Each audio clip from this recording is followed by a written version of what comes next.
Toma decisión. Muy buenos días.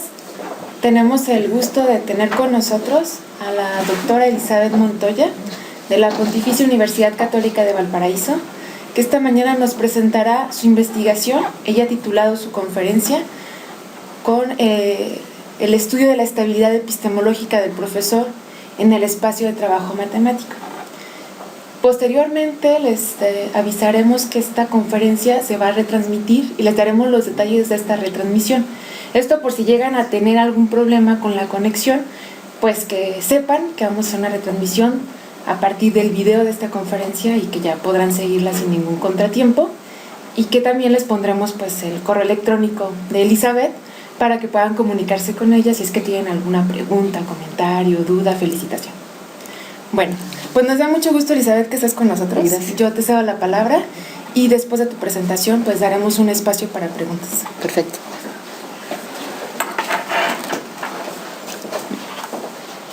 Muchas gracias al programa por la invitación, muy en particular a Benilde. Y en la presentación, el trabajo del día de hoy lo he titulado El estudio de la estabilidad epistemológica del profesor en este espacio de trabajo matemático, que es un constructo que vengo a explicitar también y a desarrollar en esta presentación. En la parte de arriba están todos los auspiciadores de la presentación, así que un poco el plan que quiero desarrollar. Un problema de estudio. Vamos a conversar sobre la teoría didáctica en la cual desarrollo y trabajo, una idea de los profesores, pero no solamente vamos a hablar de los noveles o los debutantes, y algunas reflexiones, consideraciones para concluir esta presentación. Vamos con la primera parte. ¿Se escucha bien? ¿Sí?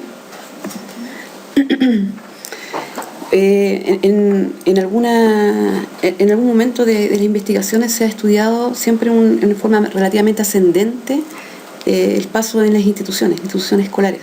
En particular, yo me estoy preocupando del liceo a la universidad.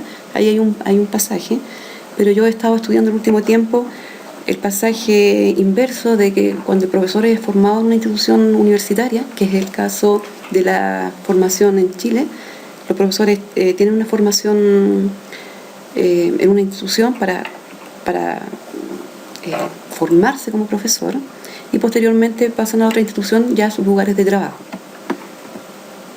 Entonces, ese es el pasaje primero que he mencionado, y este es el segundo, el que está en la flecha azul, el que me he estado yo preocupando. Considerando que hay saberes distintos, las instituciones son distintas, los estudiantes son distintos, y acá está este rol de este estudiante universitario que se transforma en profesor y que a la otra institución pasa a ser profesor. En distintas instituciones, en distintas formaciones, hay estadías de prácticas profesionales en que este personaje, este estudiante universitario en formación, este profesor en formación, juega un doble rol, dado que es estudiante en una institución y es profesor en la otra. Hay algunas instituciones en otros países que cambian incluso de institución, tienen una licenciatura, posteriormente hacen estas estadías y son profesores finalmente en otro lugar. Y bueno, la tercera posibilidad es que lisa y llanamente es profesor joven, como todo profesional, y se queda inmerso en otra institución escolar, ya en su ámbito netamente de trabajo. Entonces, cuando uno está a nivel de formación de profesores en ese contexto, y se empiezan a revisar trabajos de transposición, en particular en cuestiones de un proceso de prueba, un proceso de demostración, en que fueron mis inicios en el trabajo investigativo, uno revisa estos materiales que existen, ya sean textos escolares, programas, insumos variados. Bueno, yo les quiero mostrar este en particular, y ahí en pequeñito dice lo que les estoy poniendo en este recuadro más grande para que usted pueda leer bien. Dice que se demuestre propiedades relativas a triángulos, circunferencia, y en particular hay una actividad acá. Pero usted se puede fijar ya en esta diapo, sin entrar en un detalle exhaustivo, en que aquí hay mucho trabajo de pliegue. Entonces, cuando se está proponiendo en un texto escolar que se demuestre algo, más bien la pregunta es qué se está entendiendo por demostrar ahí, ¿sí?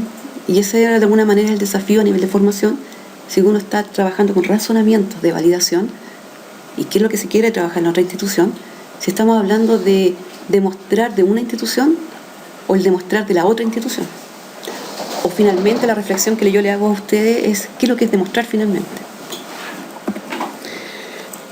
Entonces, todo el efecto que puede producir los procesos de visualización relativos a las definiciones, propiedades, son cuestiones que se han estudiado vastamente en didáctica de la matemática.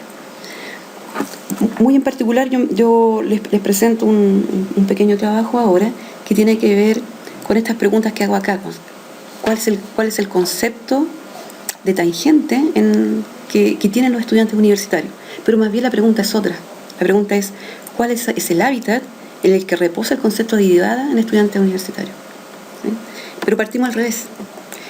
Y se presentó un cuestionario a estudiantes de primer año universitario antes que trabajaran la noción de derivada.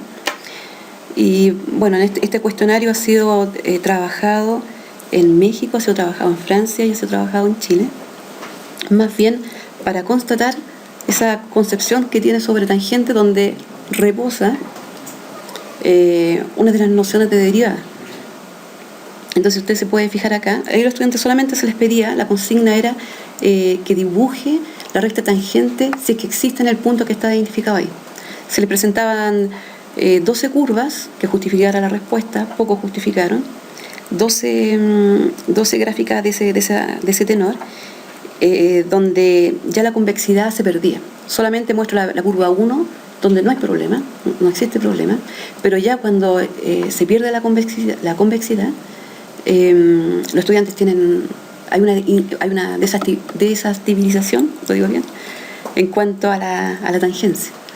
Entonces es interesante estudiar este problema, puesto que a la clase sí, o sea, la tangencia no es estudiado en los programas escolares en la universidad, se estudia la derivada.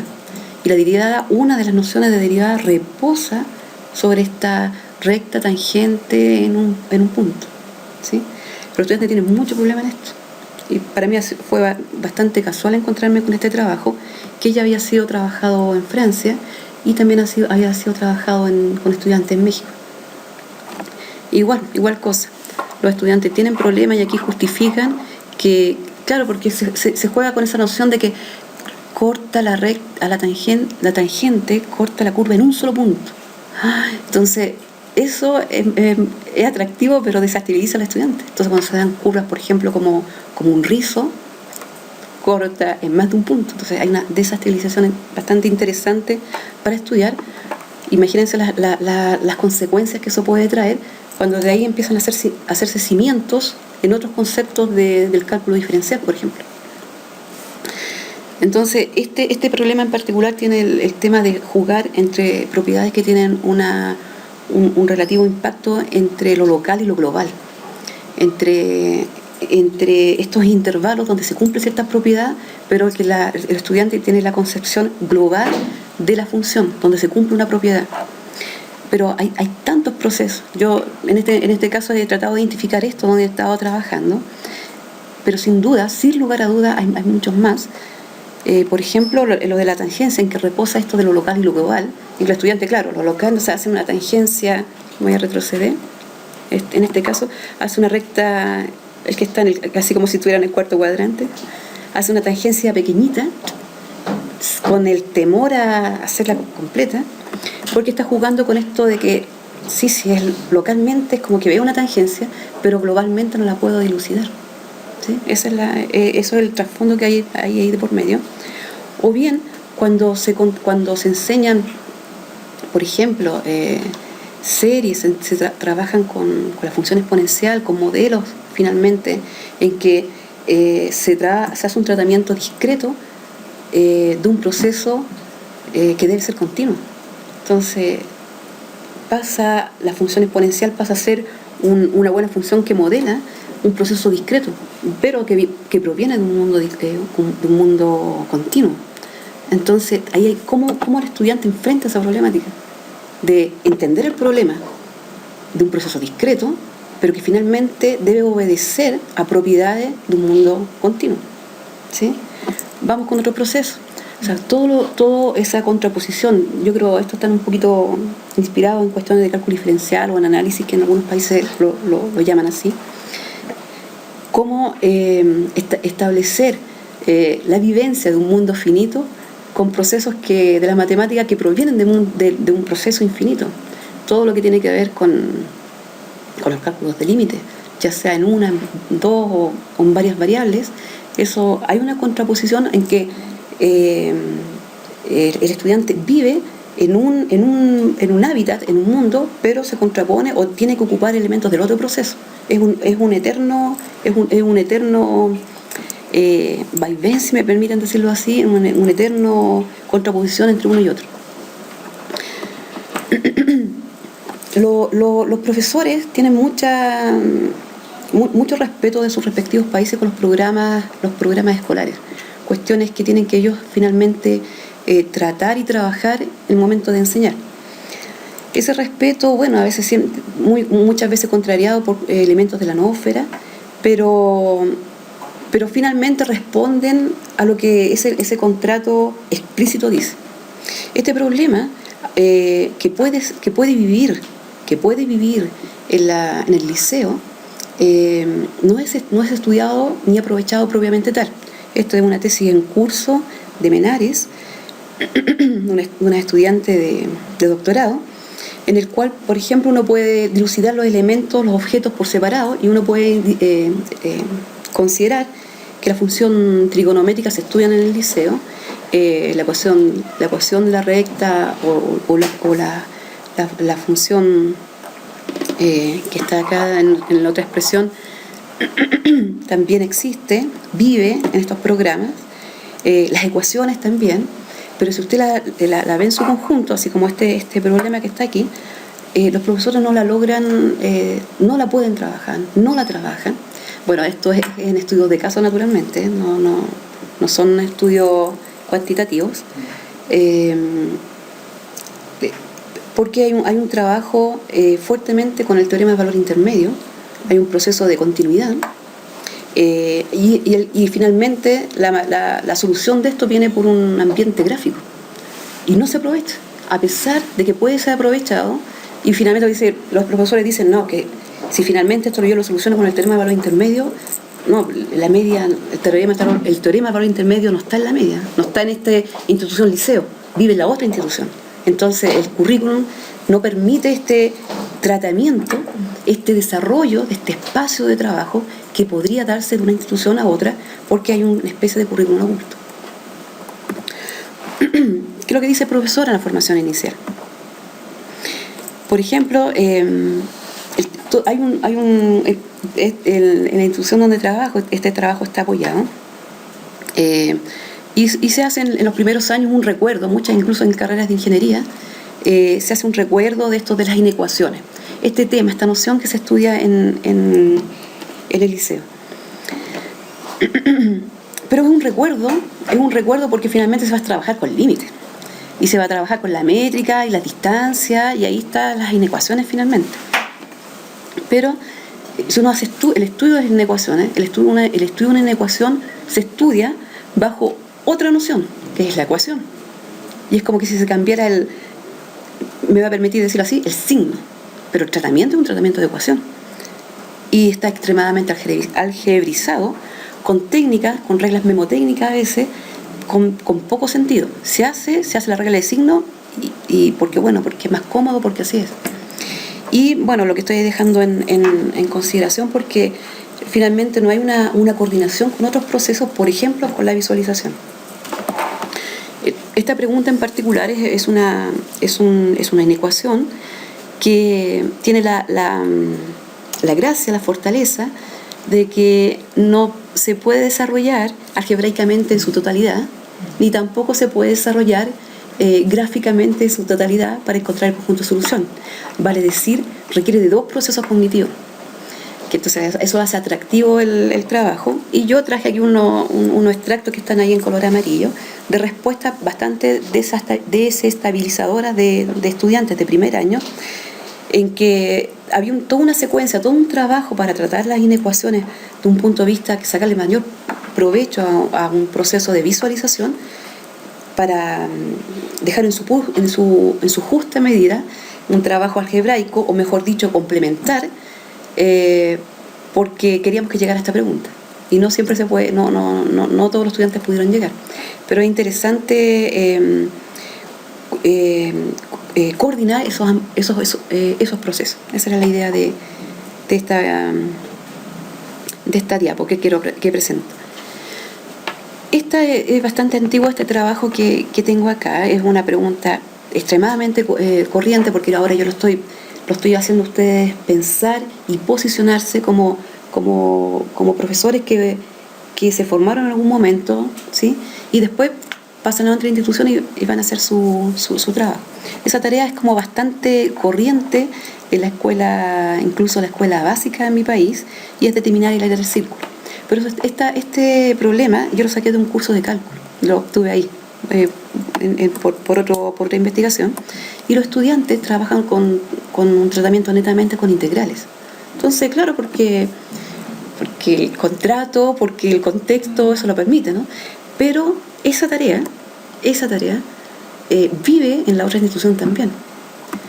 Y los profesores tienen que hacer una cuestión de una discretización de tal manera, y, o sea, con suerte a veces lo hacen, porque muchas veces es más fácil poner la expresión algebraica, la fórmula, y calculamos la área y punto, ¿no? O sea, ya los profesores que se preocupan de hacer, de llegar a la fórmula, pueden hacer inspirado en texto escolar, incluso no es solamente una cuestión de Chile, yo lo encontré también en textos escolares en Francia. Claro, hacen esta discretización de la circunferencia, la abren, incluso hay un tratamiento de trabajarlo con papel o con software, y si usted lo hace, le pueden quedar como unos dientecitos. Hay varias formas, las puede poner encima uno de otro para que quede una especie de cuadrilátero, y hace esta expresión que la base por la altura, pero la altura es el radio de la circunferencia. A ver si me estoy medio rápida, me sigue la idea de acá, ¿sí? Y entonces tengo la altura y ok, ¿cierto? Ahí las simplificaciones, y tengo la fórmula. Pero el proceso cognitivo es bastante interesante si uno lo analiza. Me permito hacer este dibujito aquí un poco más grande. Fíjense, porque como es un cuadrilátero, realmente eso es el cuadrilátero, porque hay cuestiones que exceden y que son inferiores, que están más abajo, con una suerte de inspiración de Riemann, en el cual no se saca el provecho que se podría sacar. Ahí hay un radio, que es el mismo radio que está acá, ¿sí? Pero ahí hay otra altura. Y esa es otra altura, ¿sí? Lo estoy identificando con colores en la presentación. ¿Y qué se dice? La altura es igual al radio. Pero fíjense las alturas que hay. Entonces, en el fondo, se está diciendo que esa figura es igual a ese triangulito. Solamente, y me gusta esa frase, por un acto de fe, porque usted va a decir, bebe, mientras más... claro, la discretización, mientras más finitos son los triángulos, pero no son triángulos. Entonces, lo que yo encuentro, que aquí hay una fuente, un momento para trabajar un proceso infinito, para trabajar hacer una invitación al límite. Porque aquí se puede hacer una discusión de los excesos o de los que sobran, si lo mismo de Riemann. Claro, no está el límite, pero ese proceso hacia el infinito puede estar presente. Está presente, de hecho. Y no se basa en un acto de fe de que, ¿cierto? O sea, lo que yo estoy haciendo la invitación o la reflexión didáctica en este momento es la invitación a trabajar el proceso infinito y no el acto de fe. ¿Sí? Ese es el punto. Pero imagínense todo esto con profesores jovencitos, con gente que recién está trabajando. Y bueno, y esto no es solamente profesor, ¿no? Cualquier profesión que entre a su institución de trabajo. En cuanto a los profesores en mi país, y bueno, y lo que he podido constatar en otras realidades, es que muchas veces el profesor a nivel de la institución no toma en cuenta contradicciones, puse yo acá, entre lo que se solicita a sus alumnos y lo que podría exigirle. o el desarrollo de ese espacio de trabajo que podría desarrollar. Y por otro lado, a nivel de contrato, incluso contratos pedagógicos, lo más relevante sea preparar para las pruebas de medición, en que se ven fuertemente tensionados, y eso produce elementos identificadores de la noósfera en que estos jóvenes se ven tensionados para desarrollar su docencia. Los invito entonces a tratar este tema de un punto de vista más teórico, porque finalmente todos los elementos que les he entregado, todos los ejemplos que les he entregado, tienen efectos de visualización, tienen efectos de razonamiento, tiene un proceso que afecta a objetos matemáticos, y lo que, bueno, y son trabajos que se han realizado ya a nivel de máster o a nivel de doctorado en tesis en desarrollo de los problemas que he presentado. Y ahora es lo que quiero invitarle a ustedes y pasar a este constructo que se llama espacio de trabajo matemático. En sus inicios, este constructo fue plasmado en la geometría, entonces quedaba muy ad hoc y muchos ejemplos se dan aún en geometría, pero de a poco se ha ido cambiando a distintos dominios de la matemática, y ese ha sido un desafío de la construcción misma, de entregar antecedentes y elementos de este espacio de trabajo. Estos son los autores, Kuzniak y Katrin Oudeman. Y bueno, la sigla es como un ETM en el dominio de la geometría. Posteriormente se ha estado trabajando con otros dominios, ya sea, por ejemplo, un espacio de trabajo matemático en probabilidades, un espacio de trabajo matemático en cálculo, o como se entiende a veces en otros lugares, latitudes, en el análisis o en el álgebra, o en un subdominio en la geometría cartesiana. ¿Sí? Entonces se van poniendo se empiezan a identificar estos dominios de trabajo.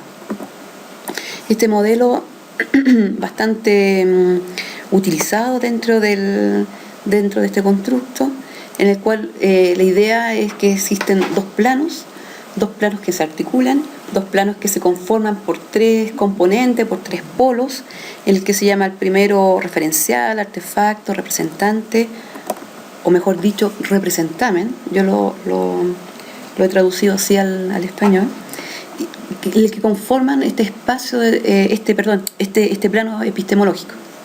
Entonces, si uno está trabajando, por ejemplo, como esto vivió en una primera instancia la geometría, uno en esta parte, en el referencial, es todo el hábitat matemático de un objeto, de una noción que entra a ser desarrollado en este espacio.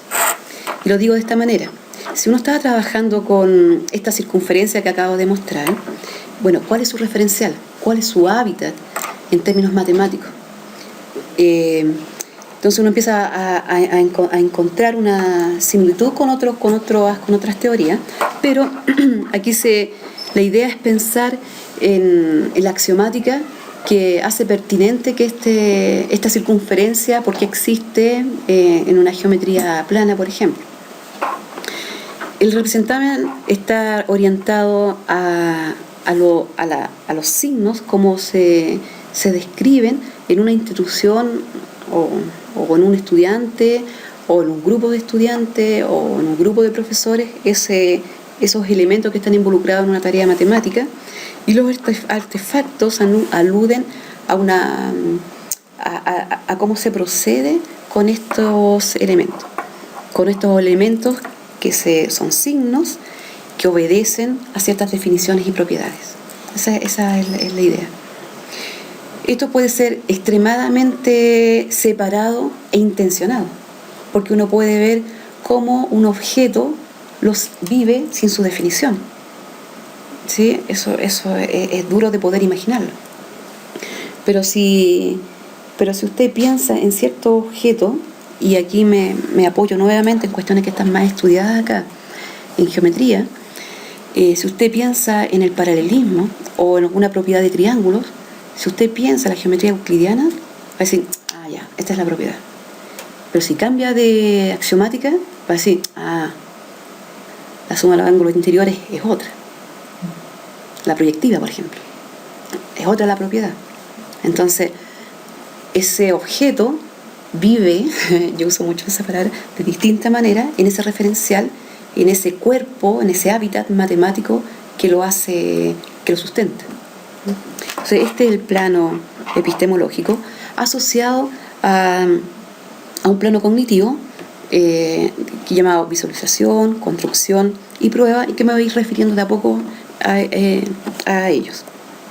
También puede usted ver una articulación en estos planos con estas flechas que se llaman génesis. Una se llama génesis semiótica, instrumental y discursiva, todas ellas ligadas a procesos que se relacionan con este plano epistemológico.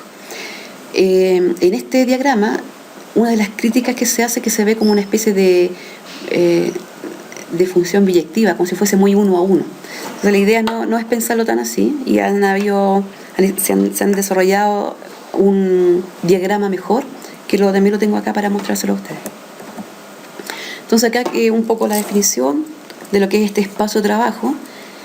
Es un universo organizado por un algebrista, un geómetra, por alguien que trabaje en cálculo, una persona, un individuo que va a desarrollar una tarea matemática.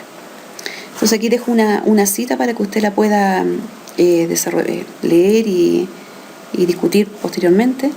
Dice: en este espacio de trabajo matemático se concibe la reflexión como el fruto de una interacción de un individuo y los problemas matemáticos, dependiendo del dominio que usted está trabajando, en un ambiente organizado por y para el matemático, pero ya sea un geómetra, un algebrista, en un dominio de la matemática, mediante la articulación de dos planos.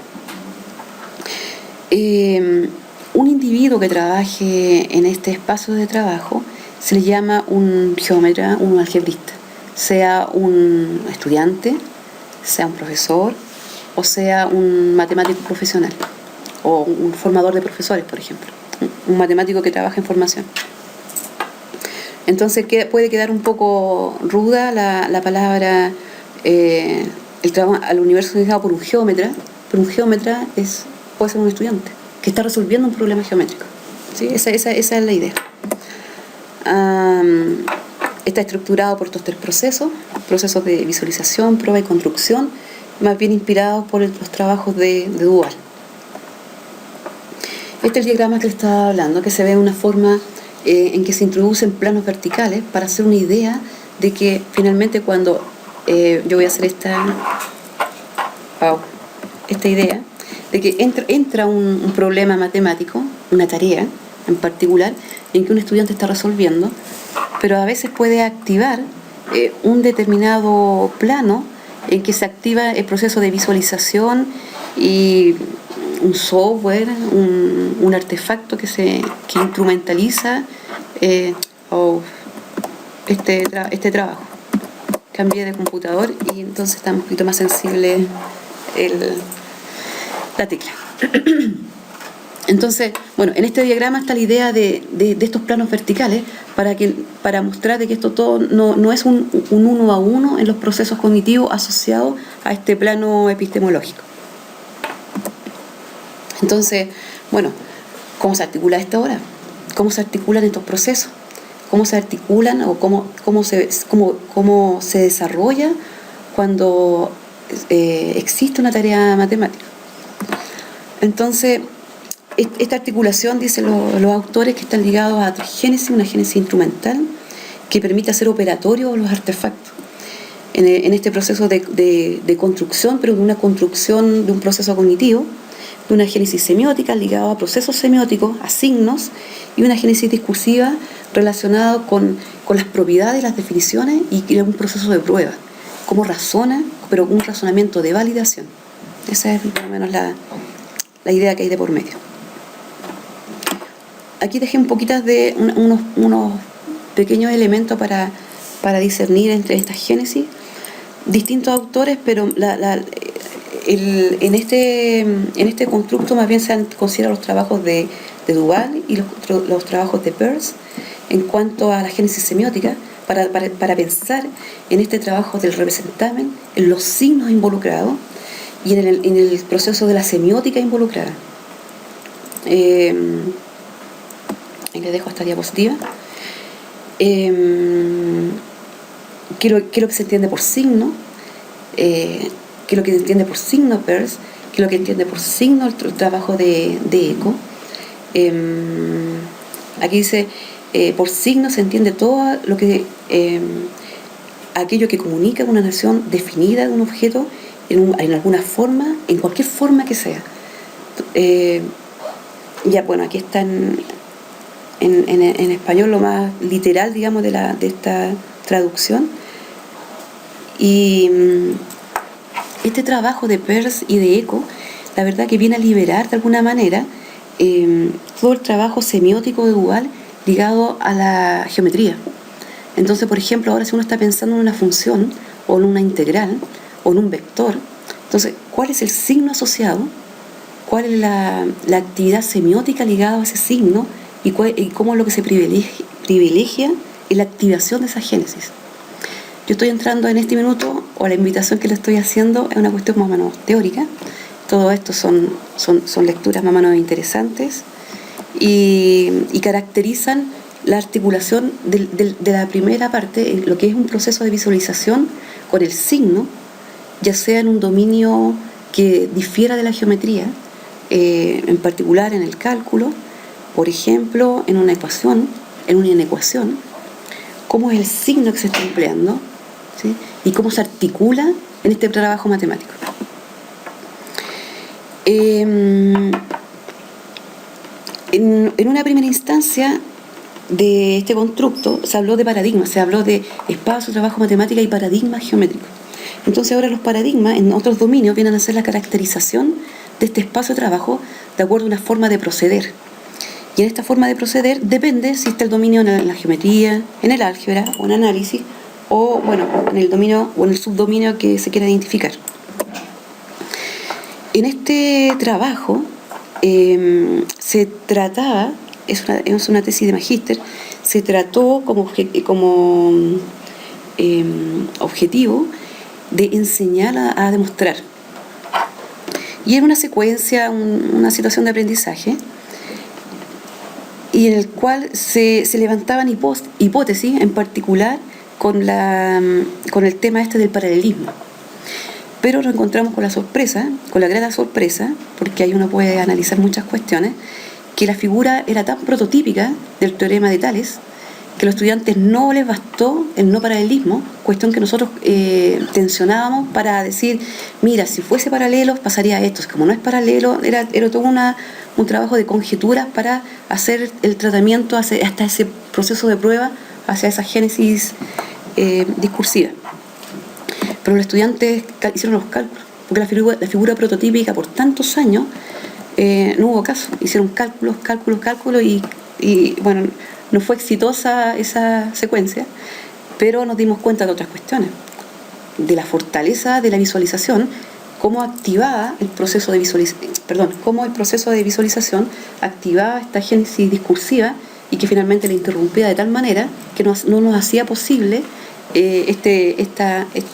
enseñar a demostrar. ¿Asombro? No, por supuesto que no. La invitación es comprender el proceso. Esa es la invitación, sobre todo a los que estoy mirando en las cámaras, que son estudiantes, que no lo estoy viendo y que no estoy acostumbrada a no verlos, sus caras. La otra génesis que aparecía ahí era la génesis instrumental. Esta génesis instrumental está muy ligado al tema tema informático, al tema de las TIC, y se habla de procesos de conocer el instrumento para que un proceso se instrumentalice, conocer las potencialidades del programa, del software, a ver cómo me permite resolver una tarea matemática. Y se hicieron bastantes trabajos en temas donde habían incorporadas trabajos con software, con programas dinámicos, ¿sí? Aquí estoy hablando un poquito de los artefactos y de este proceso que tiene una instrumentalización que es relativa a conocer el artefacto y a la instrumentación relativa a lo que puedo hacer y me permite construir cognitivamente con ese artefacto. Truch, Artill, en esta génesis instrumental que se incorpora en en este constructo, en donde articula este proceso de construcción con el artefacto, y donde ahora, bueno, el artefacto no solo es un programa. Un artefacto puede ser, y fue largamente estudiado en geometría, con trabajos de pliegue, con material concreto, pero también lo que hemos observado y lo que hemos propuesto en los grupos de discusión en el ETM, con las personas que trabajan en el ETM, es que un artefacto puede ser un algoritmo, un proceso que viene a instrumentalizar una propiedad. ¿Sí? Esa es más o menos la moción que hay. En cuanto a esta génesis discursiva, está ligado al trabajo del razonamiento, pero el razonamiento de validación, a los argumentos, cómo se valida, cómo se activa una propiedad y cómo se justifica. Esa es una de las primeras que estaba en este diagrama. Inspirado en un trabajo de Balachev, inspirado en un trabajo de Duval, inspirado en críticas y un trabajo interesante de Hanna, desarrollado en los grupos de discusión del ICMI, por ejemplo, donde se hace una reflexión sobre qué se está entendiendo por demostrar. Y si usted tiene la posibilidad, le puede preguntar, pareciera como la demostración viene esto del mundo de las matemáticas, que todo está como claro y asentado. Pero usted, si se cambia a las instituciones, ese razonamiento de validación varía. Y demostrar puede ser un trabajo de puzzle con el teorema de Pitágoras, o bien un trabajo extremadamente lógico formal. Pero también podemos caer en la discusión qué es lo que es lógico y qué es lo que es formal para una institución escolar. Aquí un par de palabras. La génesis discursiva está ligada a esta idea de probar y a los razonamientos de validación. Para ir concluyendo esta parte teórica, tipos de espacios de trabajo, se identifican tres, ligados a la institución más ligada a la matemática, la institución que forma, y si le llaman espacio de trabajo de referencia, el idóneo, que está relacionado a un proceso de enseñanza, entonces ahí uno identifica como utilizador al profesor, un espacio de trabajo personal, que es la persona que se enfrenta a una tarea matemática. Entonces eso podría ser un estudiante o un profesor. Entonces o un investigador. Entonces ahí uno analiza si está frente al trabajo con estudiantes, podría diseñar una secuencia para hacer una mejora sobre el ETM personal, o bien para levantar información de cómo procede con esta génesis, con estos planos, cómo vive su trabajo matemático, qué es lo que plasma, cuáles son los signos empleados, cómo justifica. Esa es más o menos la idea. Vamos a esta... Yo no les puedo hacer ni que me hagan las preguntas, pero después pueden venir preguntas de parte de ustedes. Vamos a esta otra desarrollo de esta presentación, que está relacionado con estos profesores debutantes, con los profesores nobles. Que la literatura internacional, la verdad, no es tan estricta a nivel de las profesiones. Algunos hablan menos de 5 años, en general. O sea, esto no tiene que ver con profesores. Un profesional es Nobel, ¿sí? Cualquier profesional. Algunos hablan de hasta 3 años. Algunos hablan de condiciones para que un profesional deje de ser Nobel, y tiene que ver con el contrato, tiene que ver con su comunidad, tiene que ver con la estabilidad del trabajo, ¿sí? Entonces, ¿quién lo acoge en esa institución? Y bueno, en el caso nuestro, en una institución escolar. Entonces, como les digo, la literatura internacional no es tan taxativa al respecto, sino que a veces hablan entre 3 y 5 años, dependiendo de las condiciones. Entonces, yo esperaría que ustedes concuerden conmigo que es bien distinto en preguntarse qué es lo que dice que un profesor hace a lo que hace realmente en una sala de clase. Y qué es lo que se dice en un programa y lo que realmente se hace desde ese programa. Claro, uno podría pensar en términos generales, claro, eso es parte del juego y el proceso de transposición didáctica. No es todo lo que está acá declarado, ni toda la matemática declarada como objeto de saber lo que se va a transponer. en una transposición ya sea interna o externa, ¿no? Pero lo que logra hacer, lo que privilegia al profesor, los signos empleados, los dibujos utilizados, qué tarea primero, o en términos genéricos, qué ejercicio primero, qué ejercicio después, cómo puede vivir estos procesos finitos e infinitos de determinados saberes matemáticos, cómo trata, qué tratamiento realiza a un efecto de la visualización con figuras prototípicas, incluso en cálculo. ¿Qué pasa con los saberes que se supone que son asentados en otra institución escolar y usted los requiere para levantar este piso en la matemática? Por ejemplo, la tangencia, esa insignificante y simple noción, ¿sí? Claro, pero en la otra institución escolar se estudia, valga la redundancia, con la circunferencia, con una figura convexa. Entonces ahí no hay problema. Pero cuando cambia a otra, imagínense el detalle del efecto que puede del desequilibrio que puede provocar ese efecto de la visualización de una noción basal, súper basal, y que sobre ella se va a levantar desde un punto de vista geométrico el concepto de límite, de derivada, ¿sí? Bueno, y otros más. Entonces, en una investigación seguimos por un año yo digo seguir, a 6 profesores debutantes, 10 clases, grabarlos, transcribir. Es un trabajo horrible para la gente que trabaja con videos y con análisis de... Eso es horrible. Y bueno, como estábamos analizando su espacio de trabajo idóneo de estos profesores jóvenes, queríamos ver, en una instancia nosotros decíamos ingenuamente, vamos a ver qué activa, qué polo más activa, por dónde entra la tarea que él propone. Entonces, bueno, sí, si una tarea va a haber un objeto, una noción matemática involucrada, o un saber, y vamos eventualmente a ver cuál es el referencial que está trabajando. Muchas veces las clases nos permiten identificar los dominios. Por ejemplo, si la persona estaba trabajando con sistemas de ecuaciones, nosotros decíamos, bueno, esto es una clase de... no es una clase de cálculo en el liceo, pero es una clase de análisis, así como en términos genéricos. O bien un dominio de números, o en un dominio de geometría. Sí, entonces nosotros queríamos ver cuáles eran las propiedades que usaba acá, si eventualmente nosotros ya teníamos antecedentes de que no iban a demostrar mucho, o a ver cómo activaba esta génesis discursiva.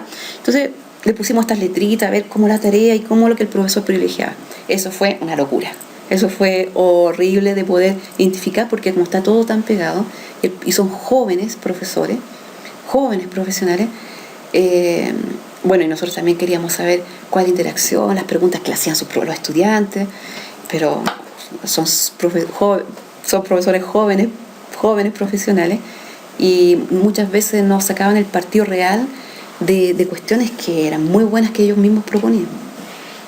Pero cómo nos funcionó esto mejor, nos liberó este diagrama. Entonces muchas veces lo que estudiamos era qué plano activaron. Y a nivel de conclusiones nosotros logramos dilucidar que los jóvenes trabajaban en este plano, y no así muy raramente en este de acá. Las definiciones muy escuetamente, las propiedades escuetamente se entregaban en la clase, y todo mucho en el hacer, en el resolver el problema. Eso es bien general. Les puedo dejar alguna referencia para leer estos resultados con estos jóvenes de un estudio de caso, por supuesto. De un estudio de caso que usted lo puede replicar, por supuesto. Pero que nos empiezan a dar elementos para otras investigaciones. Por ejemplo, que matemáticos, naturalmente sin tener mucha que sea explícito para ellos. Los matemáticos era súper fácil en sus clases en la universidad que trabajaran en esta génesis. Y las gráficas con un rol, dependiendo de las clases, dependiendo de los cursos, con un rol que no es un rol es un rol de comunicación, pero no es el rol que permite validar una propiedad. ¿Sí? Incluso cuando estén haciendo un trabajo con un software o un proceso iterativo. Entonces, más que cuando analizamos o estudiamos con el trabajo de estos profesores, más que hacer un trabajo tan exhaustivo nosotros decíamos en un principio, 1A, 1A2, para hacer una identificación metodológica del trabajo que esta persona hacía en la sala de clase. Pero eso fue súper duro, era una locura. Y esto nos liberó un poquito más para complementar con la otra parte, la actividad que desarrollaba el profesor en la clase. Esta diapositiva es de un joven profesor que trató el teorema de Tales. Entonces yo podría decir que nosotros estábamos estudiando su espacio de trabajo matemático idóneo en un dominio de la geometría, que la tarea estaba ligado a enseñar el teorema de Tales. No traigo la consigna exacta, es una sesión, es una clase. El profesor presentó el teorema de Tales de 3D con una referencia a un bastón y a la altura de un cerro, ¿sí? Entonces era un problema planteado en 3D, eso es lo que quiero decir, y lo desarrolló en 2D en el plano para plantear todo este tema de Tales. Este más o menos el que el profesor hace y ya está en 2D. La altura, la sombra que da, el bastón para calcular la altura de ese cerro. Y aquí el profesor empieza a desarrollar la tarea, ¿sí? Pero todo el trabajo desarrollado por el profesor es un pasaje a las ecuaciones.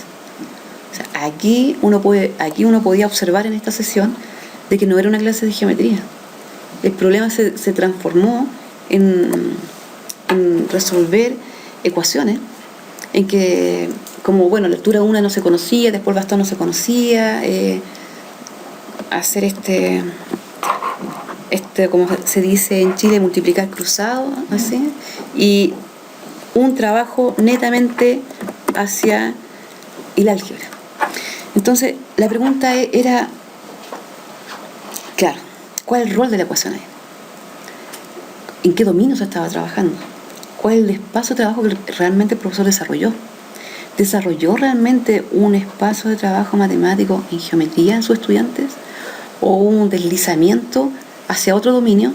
Porque el artefacto ecuación, y mire lo que estoy diciendo ahí teóricamente, le permitió cambiarse de dominio.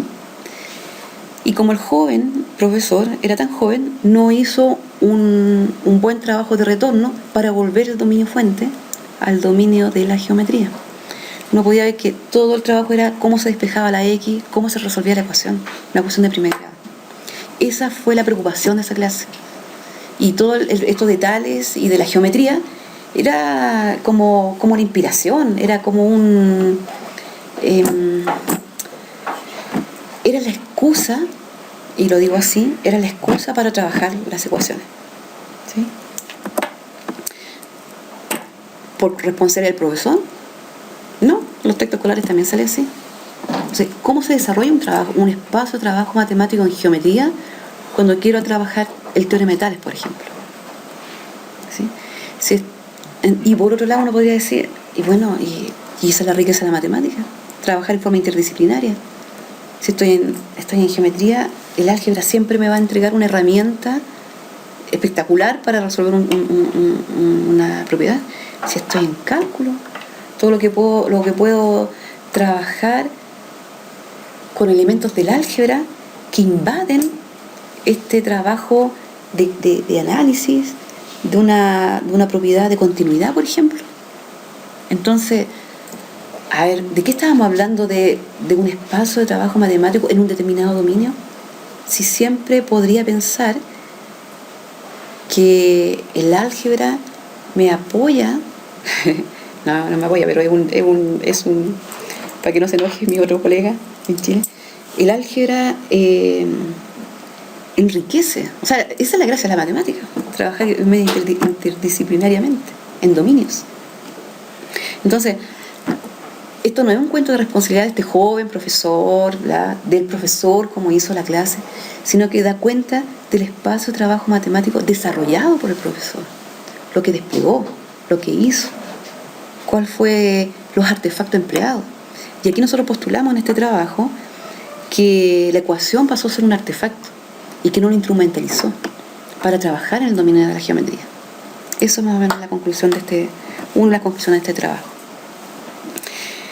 En el trabajo bueno, aquí nosotros ya empezamos a hablar de cuál era la circulación que hacía, porque como no queríamos ver visualización, mira acá cómo está haciendo estas gráficas para comunicarse con los estudiantes, mira la definición, cómo está argumentando. Entonces estamos hablando de cómo circulaba esa tarea, esa resolución de la tarea, del problema que se estaba resolviendo en el aula. Entonces nosotros hablamos de estas circulaciones. Ya en el trabajo de Enríquez, en una tesis doctoral, que está a punto de sostenerse, de dar su examen de grado, este estudiante, ya habla de una circulación intencionada en una situación de aprendizaje. Entonces, por ejemplo, bueno, que se active, como tiene la idea de que se está activando plano, que se active la génesis semiótica con la instrumental, al paso 2 con la discursiva. Entonces está esta suerte como estos rizos que estoy haciendo ahí con esas flechas, para que se active este plano con este otro intencionadamente en una secuencia con pregunta 1, con pregunta 2, con una actividad. Entonces ahora está pensado, no es que estoy viendo cuál fue lo desplegado por ese estudiante, sino que como estoy intencionando con preguntas, ya sea en una actividad, en una secuencia, hago esta especie de flechas que tienen la idea de que activo un plano con otro, o elementos de este modelo, de este espacio de trabajo. Esto está más complejizado. Este es el trabajo de Carolina, en que ella activa y enumera, no sé si se alcanza ahí con el color verde, del 1 pasa al 2, del 2 al 3, hay rizos que se forman entre génesis o entre elementos de una tarea a otra, porque es una situación de aprendizaje. Entonces, por ejemplo, ella dice, bueno, yo voy a enseñar acá, ella está trabajando con geometría analítica, elementos de rectas y circunferencia, elementos basales, mejor dicho, ella le llama así, elementos basales de la geometría euclidiana. Entonces ella hace un trabajo para activar con distintas preguntas este espacio de trabajo. Entonces, claro, uno puede ver acá que en esta fórmula, en esta especie de fórmula, todas las cuestiones que están activando en esa situación de aprendizaje. Esa es la idea de entender este diagrama, este esquema. Naturalmente yo no estoy presentando ni resultados, ni mucho menos, sino que lo que les estoy presentando a ustedes es una forma en que podría proceder con este constructo. ¿Sí? Cuando se enseña, cuando estoy en este acto de enseñar, de una enseñanza intencionada, de una situación fundamental, de una situación didáctica, de una situación de aprendizaje, en el cual intenciono explícitamente determinada génesis, explícitamente todos los polos, en el mejor de los casos, de estos planos, claro que uno encuentra el bloqueo de parte de los estudiantes. Entonces se ha pensado ahora en identificar cuáles son los bloqueos para que el estudiante logre pasar en los distintos planos, o bien las distintas componentes de este espacio de trabajo, o dicho de otra manera, desarrolle este espacio de trabajo. Entonces, estudiarlo, cuáles son los bloqueos, cuáles son las circulaciones que no se dan, cuáles son las mayores dificultades que tienen, qué artefacto sirve o no sirve, funciona mejor o no, ¿sí? Más que sirva no sirva, qué signos son los que se privilegian o que eventualmente bloquea una determinada génesis. Y bueno, naturalmente, ¿cuál es el motivo? ¿En qué contexto? ¿En qué institución? ¿Con qué grupo de curso? ¿Sí? Para que finalmente se construya o se produzca un conocimiento de un objeto matemático, de una noción matemática, de un saber matemático, en una institución determinada. De un objeto de saber, de un objeto matemático, de una noción matemática, de un proceso cognitivo. ¿De qué? ¿De qué cuando uno habla, perdón, de qué cuando uno habla, cuando quiere activar este espacio de trabajo? Entonces, está tan ligado a las instituciones escolares, pero las instituciones escolares no siempre en el entendido de la escuela secundaria, sino que de la universidad, de una escuela donde hay ingenieros, de una escuela de la matemática escolar en cursos de ingeniería, de la matemática escolar para licenciados, para profesores en formación, como en el caso que existe en Chile y en algunos países. Entonces, bueno, estos objetos, estas nociones, ¿cuáles? ¿En qué paradigma? Vale decir, ¿en qué forma de proceder? ¿En qué forma de proceder en este espacio de trabajo matemático? ¿Cómo? ¿Con software? ¿En este artefacto? ¿Con pliegues? ¿Con solamente creer en la intuición de un proceso infinito? Y bueno, ahí hay determinadas cuestiones como pregunta: ¿en qué dominio de la matemática ese dominio se permite desarrollar o hay deslizamiento por un artefacto, por otro elemento de bloqueo en que finalmente se desarrolla otro, se vuelve al dominio fuente? ¿Sí? Se estaba trabajando en geometría, pero el álgebra ahí es súper fuerte. Cambio, volví realmente a un tratamiento en geometría, resolví la tarea en geometría realmente, desarrollé ese espacio de trabajo, o fueron las ecuaciones que entraron y me permitieron resolver la incógnita en esa distancia que claro, da un momento. Por eso que los estudiantes a veces dicen, bueno, esta se descarta porque claro, es distancia, pero porque el profesor lo dice finalmente, no porque la tarea realmente hace una invitación a desarrollar ese espacio de trabajo en un dominio fuente. Los profesores debutantes, mucha potencialidad, potencian mucho, privilegian mucho los dibujos, yo le llamé dibujos prototípicos también, o dibujos clásicos. ¿Por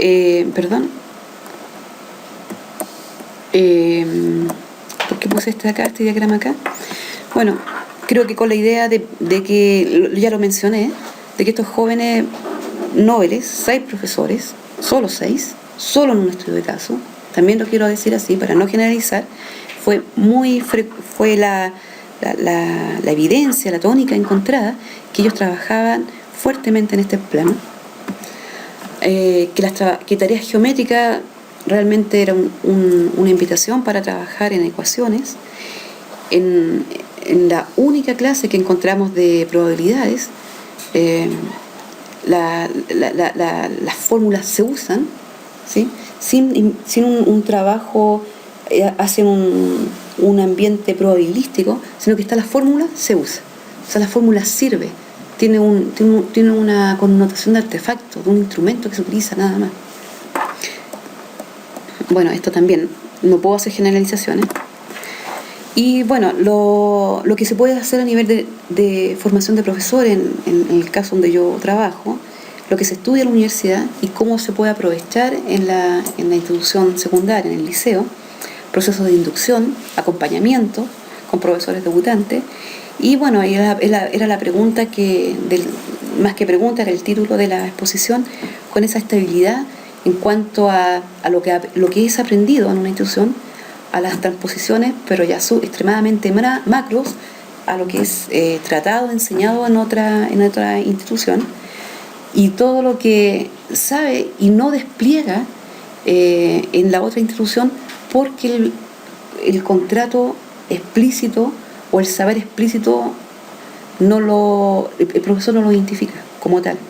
Por ejemplo, el tema del intermedio. Por ejemplo, la continuidad. Sí, con los nobles también. Todos estos temas son con los profesores nobles. Un fuerte dominio en lo algebraico. Sí, bien. En la economía matemática. Sí. Pero atención, porque la idea sería que desarrolle el dominio fuente, que logre producir conocimiento como activando todas las componentes y todas las génesis. Bueno, esa es la hipótesis de este constructo, que al activarse todas las componentes se produciría conocimiento en un dominio determinado. Para concluir, y en cuanto a la génesis instrumental, más bien una reflexión para ustedes. Lo que nosotros estamos postulando acá, a diferencia no es diferencia, la verdad, es aprovechar las definiciones de los autores, de Rabardel sobre todo, en pensar en un artefacto, no solamente en los artefactos materiales, sino que pensar en los algoritmos, la algoritmia, cómo viene a instrumentalizar un proceso aquí ahora en matemática. Entonces, ¿qué tanta preocupación con estos artefactos y con estas tecnologías y con los programas, por ejemplo, con los programas computacionales, sino más bien preocuparse de los razonamientos involucrados, porque de tanta gráfica buena, ¿sí?, de tanta buena visualización, sí, claro que puedo conjeturar. El punto ahora como argumento de que esa propiedad es tal. ¿Sí? Es el cuestionamiento que yo realizo. ¿Cómo activo esa génesis discursiva? Con un proceso digital, por ejemplo, con software. Entonces, no olvidemos que estamos trabajando con nativos digitales y los invito a trabajar y a pensar, mejor dicho, a cachurear en la internet, que en algún minuto se pensó en esto, ¿cierto?, en estas clases de esta forma, ¿sí?, con los estudiantes de esta así, y ahí ya se empezó a mejorar la sala de clase, pero actualmente puede ser así, porque la tecnología ha avanzado, pero los estudiantes ya son nativos en las tecnologías, para pensar, para reflexionar, todo esto en los razonamientos ligados a cuál es la tarea que se va a emplear acá, qué es lo que se va a desarrollar acá. Y esto es algo que usted puede cachurear en internet de los nativos digitales, probablemente la reconoce o la conoce. O sea, no preocuparse de qué tanto voy a realizar en esta clase, sino que qué es lo que quiero desarrollar matemáticamente con estos jóvenes, cuál es el razonamiento que voy a hacer. Esa es la pregunta, es como que cambia ahora. Entonces, esta es la universidad donde trabajo, y abajo está Valparaíso, ahí está la banderita, y me despido y no los veo, entonces no estoy acostumbrada a no estar viendo a los estudiantes, pero bueno, dispuesta naturalmente a recibir sus consultas y agradecer la invitación y el tiempo que ha pasado en el desarrollo de estas ideas. Muchas gracias. Gracias, Elizabeth. Entonces pasamos a la sesión de preguntas. Yo creo que no conviene mover la cámara, ¿no? Bueno, pues escuchamos los preguntas, comentarios. Isaías.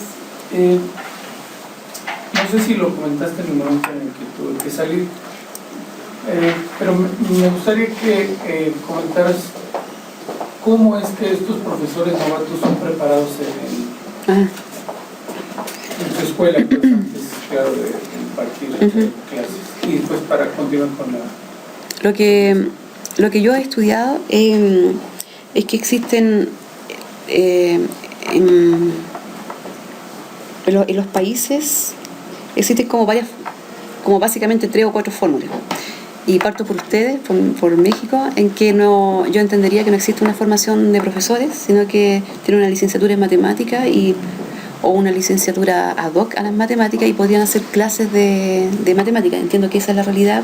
Me puedo equivocar o puedo decir cuestión imprecisa. Entonces yo ahí entendería que no hay una formación de profesores, o en algún tiempo acá, no sé si existen las escuelas normales. En Chile, ¿no? Sí, en Chile. Sí. En otros países en los cuales Chile se circunscribe, existen dos modalidades. Una que tienen licenciaturas en matemáticas y posteriormente tienen una formación de concursos de didáctica y de psicología y de pedagogía, y otra que eso mismo se recibe, pero desde el año 1 de formación. O sea, algunos tienen la licenciatura y después vienen estos 2 años o año y medio, y otros que ese currículum está mezclado paulatinamente o También existen prácticas profesionales que son, y ahora ya hablo de Chile, prácticas profesionales que son paulatinas, generalmente hay 3, y hay algunas mociones para que aumente. Entonces, algunas son de observación y a otras finalmente que están completamente a cargo de un curso. Y entonces va en este sentido, ya me lo preguntas, no está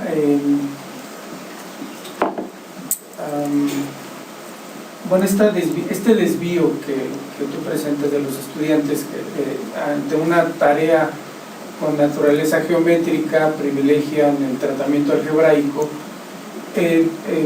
no están influenciados, o esa manera de enseñar no están influenciados por el modo como ellos mismos fueron instruidos. Exactamente. Y además, ¿qué papel tiene la experiencia bueno, estos fueron profesores novatos, entiendo que definen novatos en un tiempo de 3 años de trabajo, etc.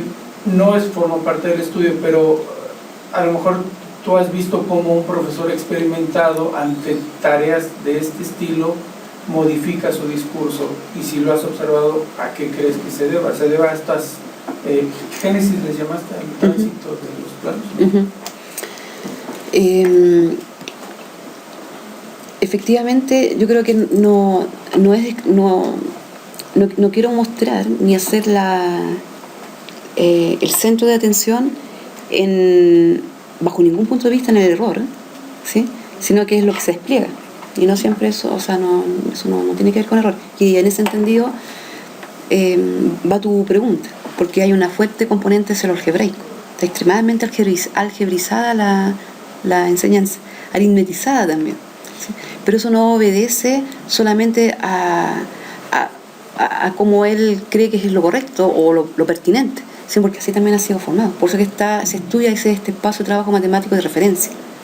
Entonces uno puede hacer una especie de triangulación, y es lo que estudiamos, cuáles eran los cursos que él seguía, estudiamos su formación, ¿sí? Y sí, está extremadamente algebrizado, pero eso no puede ser solamente con una connotación negativa, porque el álgebra ahí tiene una riqueza extrema, porque permite una economía matemática, si lo puedo decir así, una limpieza, una rapidez de cálculo, de expresiones que vienen a mejorar procesos, ¿sí? Si lo digo muy escuetamente. Pero el punto es que esa economía o esa potencialidad que tiene, cómo disminuye el desarrollo de un espacio de trabajo matemático en otro dominio. En el caso, como eran jóvenes, aquí su preocupación fue resolver ecuaciones de primer grado, que entendería que con profesores más experimentados, sí, o sea, eso va a ser un momento, una parte, pero el centro de atención no es resolver la ecuación, sino que volver a discutir por qué esa expresión, por qué, por ejemplo, si sabían 2 expresiones, por qué una negativa no servía. Los profesores hacen cuestionamientos de esa naturaleza, llevarlo al dominio de la geometría, o bien no se daban cuenta que a veces un trabajo netamente de simetrías resolvía el problema. No era necesario no era necesario, en una de las tareas que nosotros analizamos, no era necesario pasar a la ecuación, era solamente una cuestión de simetría. Y los profesores no se dan cuenta, o bien estaban tan cargados, tan influenciados por su ETM de referencia, que era como ellos respondían. Ya por último. Ya me estoy demorando con la respuesta. Sí, precisamente hablé de la experiencia, porque bueno, estos profesores novatos en un futuro ya se convertirán en expertos. Bueno, se ha pensado en un estudio longitudinal en el que el discurso o el modo como estos profesores novatos que privilegian un espacio de trabajo matemático, ¿cómo se lo van modificando a lo Sí, largo se lo modifican. O sea, este proyecto en particular, nosotros, yo dije un año, pero en realidad fue un año de 2 años académicos, con la ingenua intención de que en 10 sesiones de clases, separado en 2 años, pero en realidad era un año académico, un año, pero en 2 años académicos. O sea, los tomamos el segundo semestre de un año y el primer semestre del año siguiente. Entonces estábamos con ellos como 2 años, a ver si cambiaban su discurso, su forma, pero es súper complejo. No, es muy complejo. Ese era uno de nuestros desafíos, que nosotros era analizar esta estabilidad. Pero no pudimos hacer una cuestión, concluir así, este es el cambio. Con algunos sí, pero yo creo que está muy influenciado por sus instituciones escolares. Gracias. ¿Alguna otra pregunta?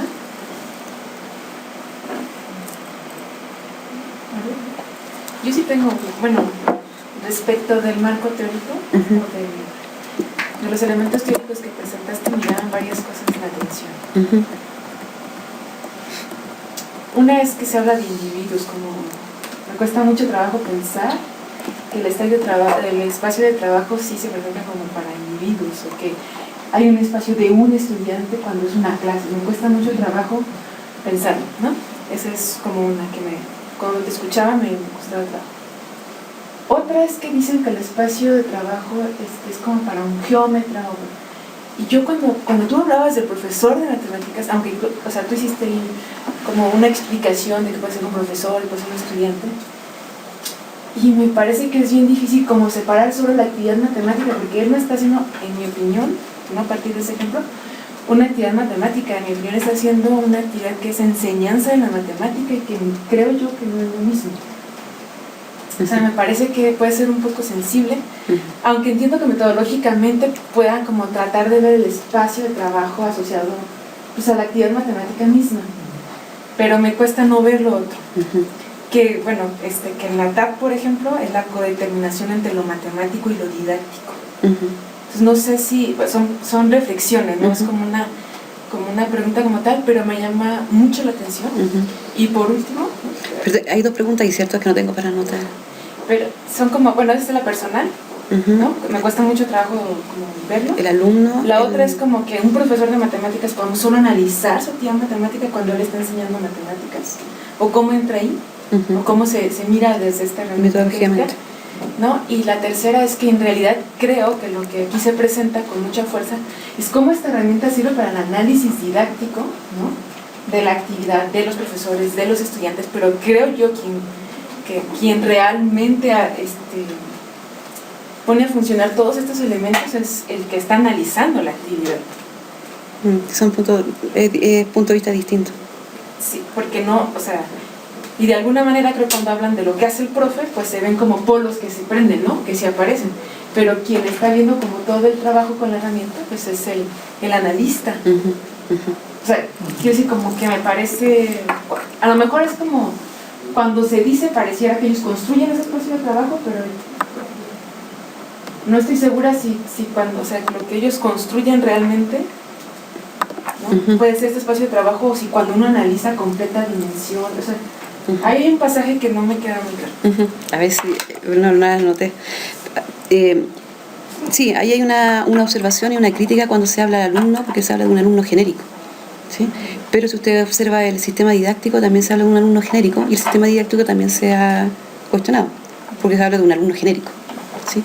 Pero cuando uno habla de un alumno genérico, no hace un promedio de todas las actividades de los alumnos, no. Metodológicamente uno analiza el curso, alumno 1, alumno 2, alumno 3, alumno 4, y finalmente hace una grilla metodológica que se pone de acuerdo y discute, pero habla de el alumno, como uno podría hablar del alumno en un sistema didáctico, por eso que estoy poniendo esa diapositiva del sistema didáctico. Pero tu pregunta es netamente metodológica, o sea, yo voy a analizar el espacio de trabajo matemático personal del estudiante, porque está en una actividad de desarrollar una tarea matemática, de resolver una tarea matemática, por eso que es personal, es él frente al problema, ¿sí? esa es la Pero está en la clase. es súper ligada a la institución escolar, sí, a la tarea matemática. Y puede ser discutible en un buen seminario lo que se entendemos por una tarea matemática. ¿Sí? Está resolviendo una tarea matemática. Como resuelve una tarea matemática un investigador en matemáticas. Estoy de acuerdo, más bien yo digo como que hay interacciones. No, dama, yo voy a responder mis preguntas. No, porque son como 4 o 5. Lo que me digo es que me cuesta cuando ellos interaccionan en la clase, más bien como metodológicamente sí lo percibo, pero cuando hay interacciones yo siento que se cruzan espacios. Yo estoy resolviendo una actividad, pero alguien dice, oiga, y si considero esta altura, entonces eso me hace pensar o modifica el espacio. ¿Del alumno? Dice Alejandro que casi no tenemos tiempo. Ya. Entonces, sí, ya está ese tema del alumno y este último grupo de discusión del ETM en Madrid justamente fue un tema de reflexión. Mucho por otras personas que estaban trabajando, que eran un grupo de españoles, que hacían esta discusión. Este alumno es ETM de personal 1, ETM. ¿Cómo? ¿Sí? Había una discusión ahí, pero está inspirado como yo también podría pensar, este alumno genérico de acá, que no es ese un promedio de alumno, ¿sí? Son cuestiones que para analizar metodológicamente con cuidado. La otra pregunta que tú hiciste está ligada cuando uno analiza la tarea del profesor, claro, cuando está en el acto de enseñanza, claro, el tipo la persona no está sola. Entonces ahí hablo de un ETM idóneo, porque están en este acto, en esta reorganización didáctica, se dice acá, en este acto de enseñanza, ¿sí? Influenciada por su institución, por su contexto, con su grupo curso, por las preguntas de los estudiantes, por las no preguntas de sus estudiantes, ¿sí? Entonces ahí analizo su ETM idóneo, que no solamente es el aula, no solamente es el aula. Entonces también nuevamente caigo o llamo a una cuestión metodológica, con qué insumos quiero analizar su ETM idóneo, con cuestionarios, con entrevistas, con la interacción entre preguntas y no que se relacionan en las clases, con las tareas que privilegió cuando él desarrolló la tarea, qué tema él dijo que iba a enseñar y efectivamente enseñó en su clase. O sea, qué insumos metodológicos voy a considerar para aproximarme a este ETM idóneo. El aula no lo es solo, y si no, a la persona lo hago, mira, yo hago esto para enseñar, pero después cuando uno lo ve en la clase otra cosa, y pues empiezo a hacer una cuestión metodológica para, se dice, aproximarse, estudiar este MET idóneo o su ETM personal, porque el profesor también uno puede decir, mira, este es el ejercicio, esta es la actividad, ¿cómo desarrollarías tú? Pero ya como un conocedor más de matemáticas, que tiene una formación, pero no cómo lo va a enseñar, cómo lo resuelve él. ¿Sí? Ese era el ETM idóneo. Y me hiciste otra pregunta. Sí, pues Así que estamos con poco tiempo. Realmente como son preguntas pues, muy grandotas también, ¿no? Como que invitan a la reflexión. Quizá podríamos después buscar otro espacio como no sé, un blog, un foro, algo que nos permitiera, ¿no? Tener estas interacciones de manera escrita asociada a tu conferencia. Muchas gracias. Elizabeth, muchas gracias. Gracias a ustedes. Muchas gracias a ustedes.